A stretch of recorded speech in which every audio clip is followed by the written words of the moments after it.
السلام علیکم ورحمۃ اللہ وبرکاتہ۔ امید ہے کہ سب لوگ بخیر و عافیت ہوں گے۔ تو آج ہم پڑھنے جا رہے ہیں، ایک بہت ڈیمانڈنگ ورڈ تھا، تو چونکہ اس کا ٹائم نہیں نکل سکا، ویسے میرا ٹاپک اس وقت آیا تھا، تو سوچا کیوں نہ اس کو آج حدیث کی نظر سے دیکھنے کی کوشش کی جائے۔ تو شروع کرتے ہیں، کافی لمبا ٹاپک ہے، تو دیکھتے ہیں۔ 10 مقامات پر ایک روٹ ورڈ یوز ہوا ہے، عین یا دال، عید۔ صحیح احادیث اگر ہم دیکھیں تو وہ 613 ہیں، اور اگر ہم دیکھیں ضعیف احادیث ان 17 کتابوں میں سے تو وہ ہیں، ان کی تعداد ہے 73۔ یہ ٹاپ موسٹ احادیث کی 17 کتب جو ہیں وہ آپ کے سامنے ان کا ڈیٹا جو ہے وہ شیئر کیا جا رہا ہے۔ تو ہم وداؤٹ ویسٹنگ اینی ٹائم آج کی نشست کا آغاز کرتے ہیں۔ موبائل کو وہیں پہ رکھنا پڑے گا کیونکہ چیزوں کو جو ہے وہ پڑھنا ہے۔ ایسا کیوں نہ ان سے پڑھوایا جائے، نہیں آج خود پڑھتے ہیں انشاءاللہ۔ دیکھتے ہیں جی، صحیح بخاری حدیث نمبر 45۔ ایک یہودی نے کہا، اے امیر المومنین، تمہاری کتاب قرآن میں ایک آیت ہے جسے تم پڑھتے ہو، اگر وہ ہم یہودیوں پر نازل ہوتی تو ہم اس کے نزول کے دن کو یوم عید بنا لیتے۔ آپ نے پوچھا وہ کون سی آیت ہے؟ اس نے جواب دیا، سورہ مائدہ کی یہ آیت کہ آج میں نے تمہارے دین کو مکمل کر دیا اور اپنی نعمت تم پر تمام کر دی اور تمہارے لیے دین اسلام پسند کیا۔ حضرت عمر رضی اللہ تعالیٰ عنہ نے فرمایا کہ ہم اس دن اور اس مقام کو خوب جانتے ہیں جب یہ آیت رسول اللہ صلی اللہ علیہ وآلہ وسلم اس وقت آپ عرفات میں جمعہ کے دن کھڑے ہوئے تھے۔ تو اگلی حدیث دیکھتے ہیں اسی ضمن میں، یہ تھی صحیح بخاری 45، صحیح بخاری 98۔ میں رسول اللہ صلی اللہ علیہ وآلہ وسلم پر گواہی دیتا ہوں، یا عطا نے کہا کہ میں ابن عباس پر گواہی دیتا ہوں کہ نبی صلی اللہ علیہ وآلہ وسلم ایک مرتبہ عید کے موقع پر مردوں کی صفوں میں سے نکلے اور آپ کے ساتھ بلال رضی اللہ عنہ تھے۔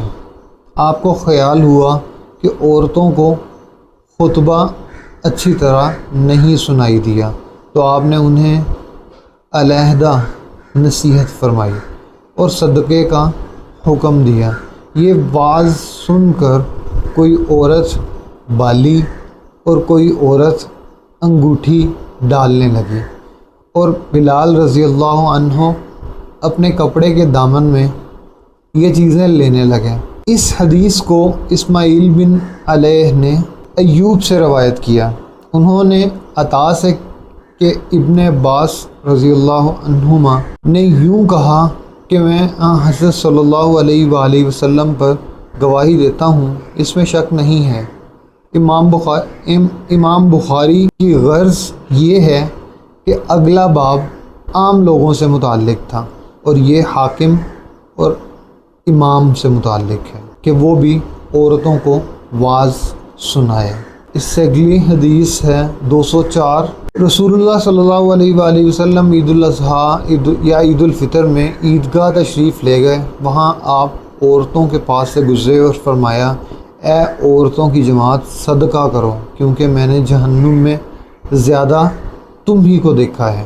انہوں نے کہا، یا رسول اللہ صلی اللہ علیہ وآلہ وسلم، ایسا کیوں؟ آپ صلی اللہ علیہ وآلہ وسلم نے فرمایا کہ تم لعن طعن بہت کرتی ہو اور شوہر کی ناشکری کرتی ہو، باوجود عقل اور دین میں ناقص ہونے کے میں نے تم سے زیادہ کسی کو بھی ایک عقل مند اور تجربہ کار آدمی کو دیوانہ بنا دینے والا نہیں دیکھا۔ عورتوں نے عرض کی کہ ہمارے دین اور ہماری عقل میں نقصان کیا ہے یا رسول اللہ صلی اللہ علیہ وآلہ وسلم؟ آپ صلی اللہ علیہ وآلہ وسلم نے فرمایا کیا عورت کی گواہی مرد کی گواہی سے نصف نہیں ہے؟ انہوں نے کہا جی ہے۔ صلی اللہ علیہ وآلہ وسلم نے فرمایا بس یہی اس کی عقل کا نقصان ہے۔ پھر آپ نے پوچھا کیا ایسا نہیں ہے کہ جب عورت حائضہ ہو تو نہ نماز پڑھ سکتی ہے نہ روزہ رکھ سکتی ہے؟ عورتوں نے کہا ایسا ہی ہے۔ آپ نے فرمایا کہ یہی اس کے دین کا نقصان ہے۔ اگلی حدیث دیکھیں جی 324 صحیح بخاری۔ ہم اپنی کنواری جوان بچیوں کو عیدگاہ جانے سے روکتی تھیں۔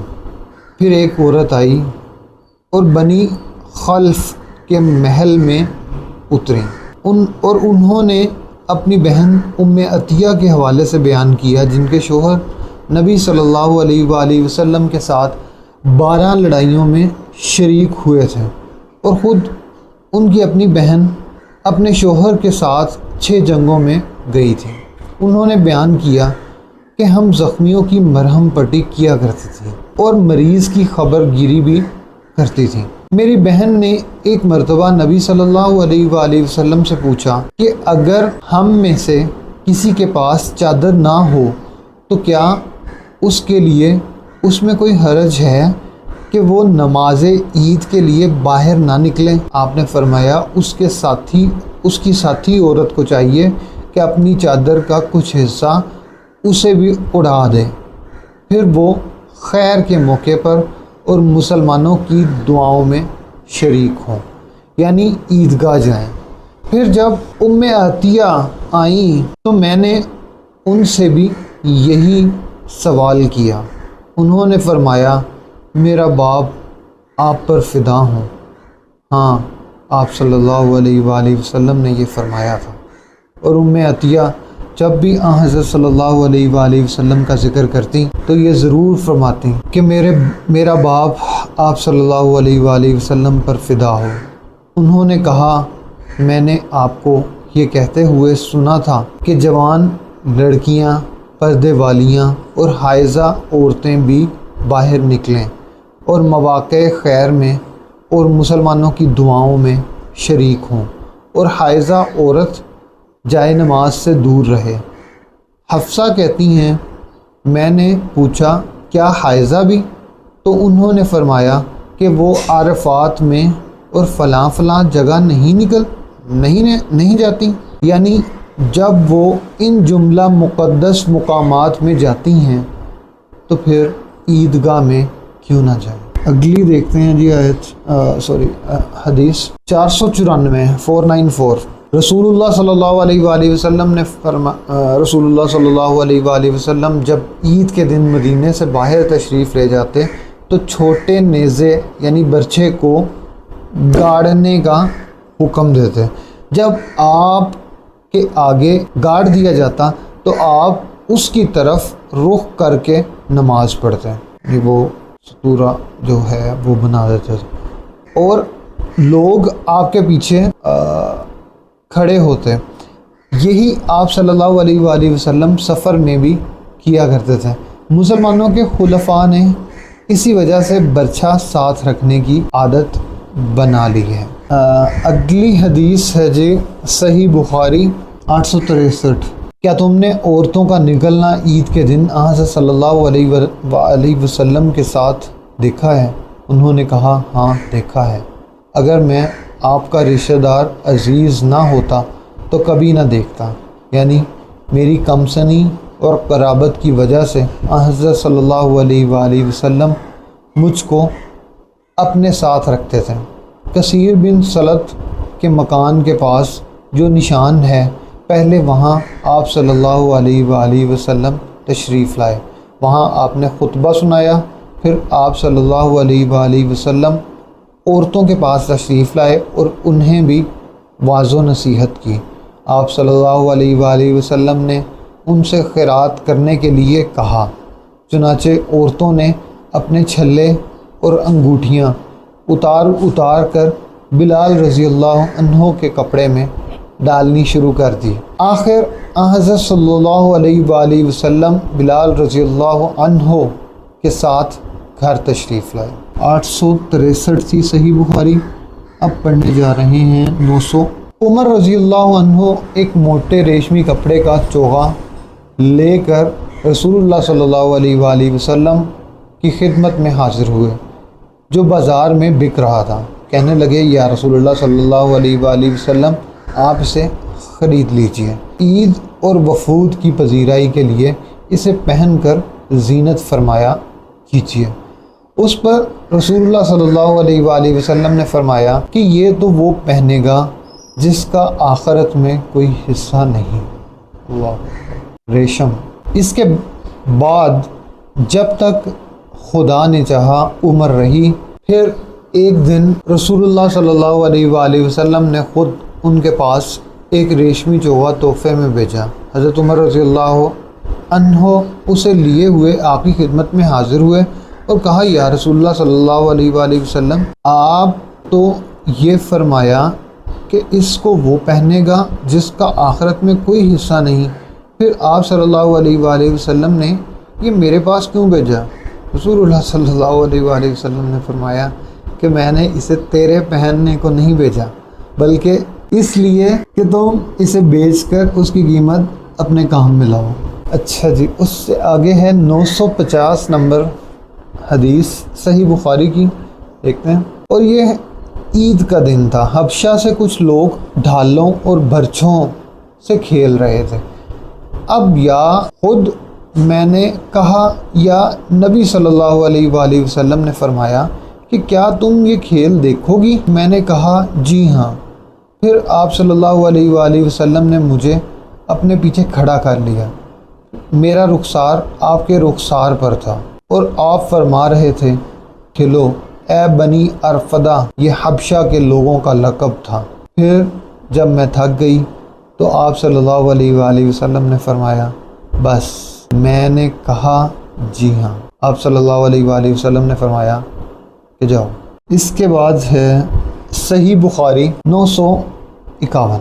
میں نے نبی صلی اللہ علیہ وآلہ وسلم سے سنا، آپ صلی اللہ علیہ وآلہ وسلم نے عید کے دن خطبہ دیتے ہوئے فرمایا کہ پہلا کام جو ہم آج کے دن یعنی عید الاضحیٰ میں کرتے ہیں یہ ہے کہ پہلے ہم نماز پڑھیں، پھر واپس آ کر قربانی کریں۔ جس نے اس طرح کیا وہ ہمارے طریق پر چلا، یوم نحر۔ اچھا جی، اس کے بعد ہے حدیث اس سے اگلی والی۔ حضرت ابوبکر صدیق رضی اللہ عنہ تشریف لائے تو میرے پاس انصار کی 2 لڑکیاں وہ اشعار گا رہی تھیں جو انصار نے بعث کی جنگ کے موقع پر کہے تھے۔ حضرت عائشہ رضی اللہ عنہا نے کہا کہ یہ گانے والیاں نہیں تھیں۔ حضرت ابوبکر رضی اللہ عنہ نے فرمایا کہ رسول اللہ صلی اللہ علیہ وآلہ وسلم کے گھر میں یہ شیطانی باجے اور یہ عید کا دن تھا۔ آخر رسول اللہ صلی اللہ علیہ وآلہ وسلم نے حضرت ابوبکر سے فرمایا اے ابوبکر، ہر قوم کی عید ہوتی ہے اور آج یہ ہماری عید ہے۔ صحیح بخاری 955۔ نبی کریم صلی اللہ علیہ وآلہ وسلم نے عید الاضحیٰ کی نماز کے بعد خطبہ دیتے ہوئے فرمایا کہ جس شخص نے ہماری نماز کی طرح نماز پڑھی اور ہماری قربانی کی طرح قربانی کی اس کی قربانی صحیح ہوئی، لیکن جو شخص نماز سے پہلے قربانی کرے وہ نماز سے پہلے ہی گوشت کھاتا ہے مگر وہ قربانی نہیں۔ اللہ۔ برا کے ماموں ابو بردہ بن نیار یہ سن کر بولے یا رسول اللہ صلی اللہ علیہ وآلہ وسلم، میں نے اپنی بکری کی قربانی نماز سے پہلے کر دی۔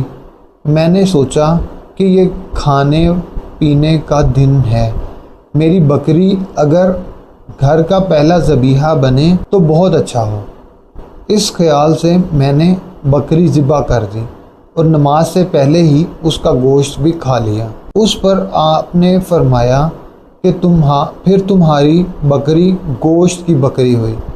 ابو بردہ بن نیار نے عرض کیا کہ میرے پاس 1 سال کی پٹھیا ہے اور وہ مجھے گوشت کی 2 بکریوں سے بھی عزیز ہے، کیا اس سے میری قربانی ہو جائے گی؟ آپ صلی اللہ علیہ وآلہ وسلم نے فرمایا کہ ہاں، لیکن تمہارے بعد کسی کی قربانی اس عمر کے بچے سے کافی نہ ہوگی، یعنی 1 سال سے کم۔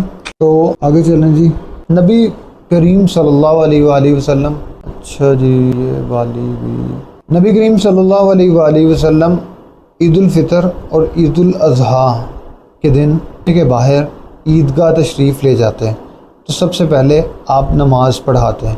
نماز سے فارغ ہو کر آپ صلی اللہ علیہ وآلہ وسلم لوگوں کے سامنے کھڑے ہوتے ہیں، تمام لوگ اپنی صفوں میں بیٹھے رہتے ہیں، آپ صلی اللہ علیہ وآلہ وسلم انہیں واعظ و نصیحت فرماتے، اچھی باتوں کا حکم دیتے، اگر جہاد کے لیے کہیں لشکر بھیجنے کا ارادہ کرتے ہوتا تو اس کو الگ کر دیں، اس کو علیحدہ سے ان کے ساتھ علیحدہ نشست بھی کرتے، کسی اور بات کا حکم دینا ہوتا تو وہ حکم بھی دیتے ہیں۔ اس کے بعد شہر کو واپس تشریف لاتے ہیں۔ ابو سعید خدری رضی اللہ عنہ نے بیان کیا کہ لوگ برابر اسی سنت پر قائم رہے، لیکن معاویہ کے زمانے میں مروان جو مدینہ کا حاکم تھا، پھر میں اس کے ساتھ عید الفطر یا عید الاضحیٰ کی نماز کے لیے نکلا۔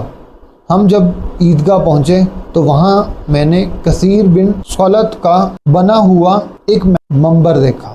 جاتے ہی مروان نے چاہا کہ اس پر نماز سے پہلے خطبہ دینے کے لیے چڑھے، اس لیے میں نے اس کا دامن پکڑ کر کھینچا، اور لیکن وہ جھٹک کر اوپر چڑھ گیا اور نماز سے پہلے خطبہ دیا۔ میں نے اس سے کہا کہ واللہ تم نے نبی کریم صلی اللہ علیہ وآلہ وسلم کی سنت کو بدل دیا۔ مروان نے کہا کہ اے ابو سعید، اب وہ زمانہ گزر گیا جس کو تم جانتے ہو۔ ابو سعید نے کہا کہ باخدا میں جس زمانے کو جانتا ہوں اس زمانے سے بہتر ہے جو میں نہیں جانتا۔